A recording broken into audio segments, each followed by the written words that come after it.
Welcome back to BNC Live. On a positive note, today marks the final day of Black Music Appreciation Month. All month, we celebrated Black musical influences that play a huge role in our country's culture. And here with us now is none other Grammy Award-winning multi-platinum singer, songwriter, and producer Anthony Hamilton. Anthony, so good to have you with us and see that smile right here on BNC. It's good to be here. Thank you all for allowing me to come on today and talk about this. Yeah, we got to bring the best with this Black Music Month. So, Anthony, we know this. We know this is a big month for us. June is Black Music Appreciation Month. What does this month actually mean to you? You know what? Every month is Black Music Month for me. But this in particular is a time where people can really focus in and really pay attention to Black music. And for those who haven't experienced it, have a chance to take a listen and see what greatness lies within the culture and the music we've created. It's a great time in history and in music. Mm-hmm. And we bring so much to the table, right, when it comes to Black folks singing that great music. So all of it. All of it. So who are some artists that have actually influenced you in your lifetime? You know, early on, I listened to Natalie Cole. She was one that stood out to me. Al Green, James Cleveland, Aretha Franklin, and then Jodeci, Guy. There's so many. Mary J. Blige, and then today I listen to Jasmine Sullivan, her. So many greats. And Bill Withers. And they just won some really big awards at the BET Awards as well. So, I mean, you named some of my favorite folks as well. So you also have been making R&B hits for years. How do you think the genre has evolved over time with so many newcomers in the game? I think taking traditional R&B and turning it into something that's more mainstream. I think it's blurred the lines. What pop music is and what R&B music is. I think it's blurred the lines, and everything is just more so mainstream and pop nowadays.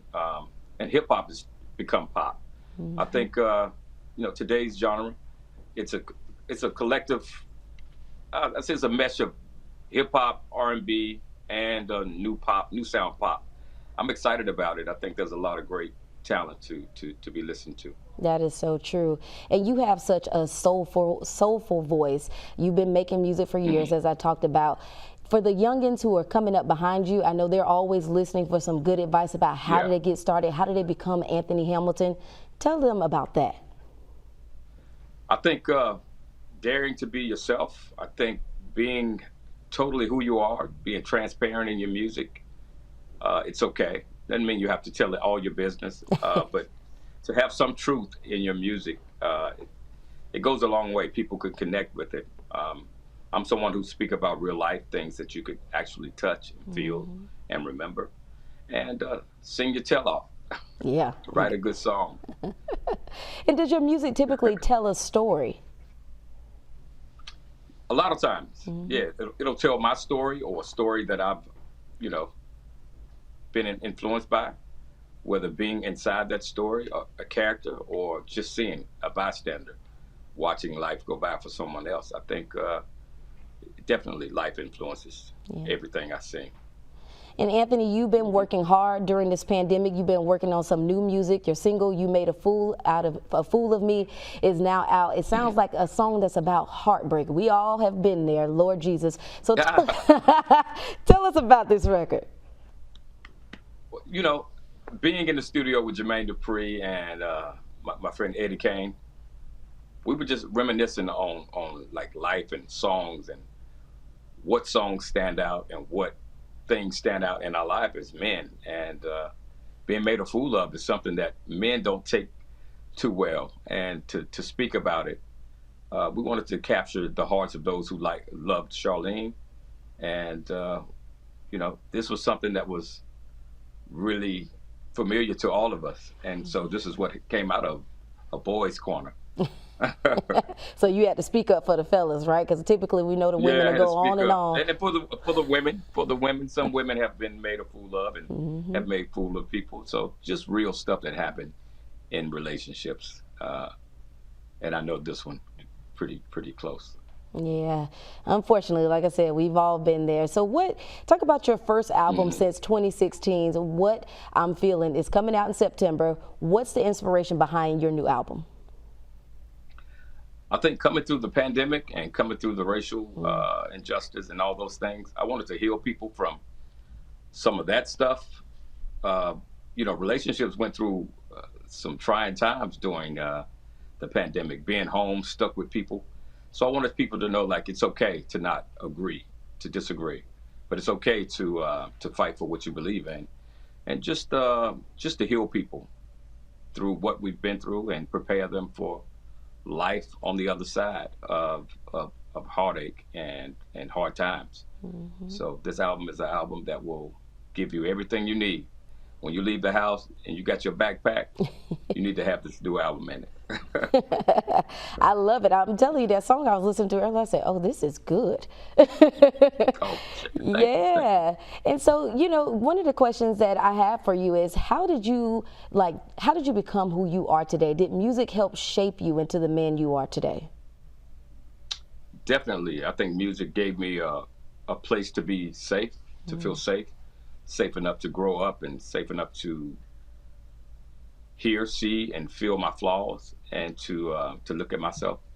It's almost like it's a version of a mirror for me.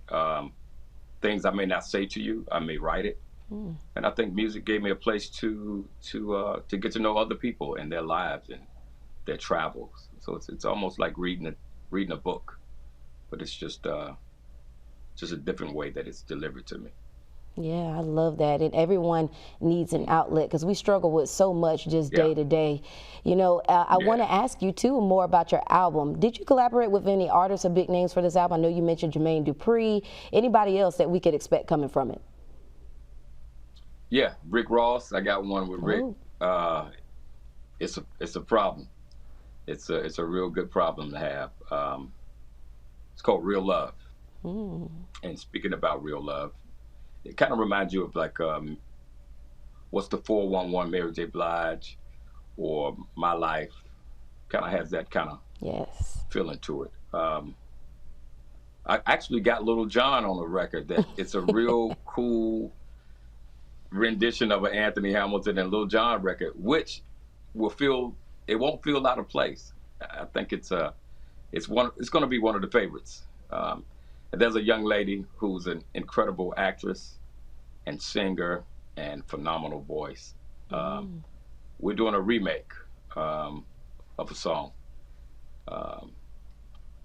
This is going to be a surprise. I want y'all you got to tune in for this one. Oh, we're going to tune in. She's okay. Oscar winner. She's definitely incredible. Listen, you got to come back and tell it to BNC first because we had you here. I will. So, I definitely will. Yes, I love that. So we talked a little bit about the pandemic. This is going to be your first big post-pandemic show in Atlanta coming up this weekend. I know fans are excited. What can they expect? Oh, they know I'm gonna bring it. I come to tear off my new shoes, to heel off my shoes.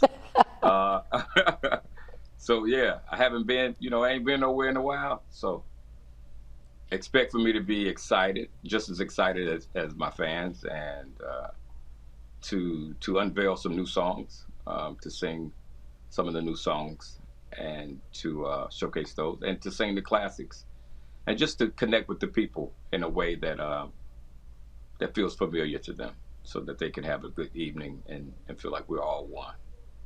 Any big surprises? You know what? It's gonna be a big surprise to me because I don't know who's on the bill with me.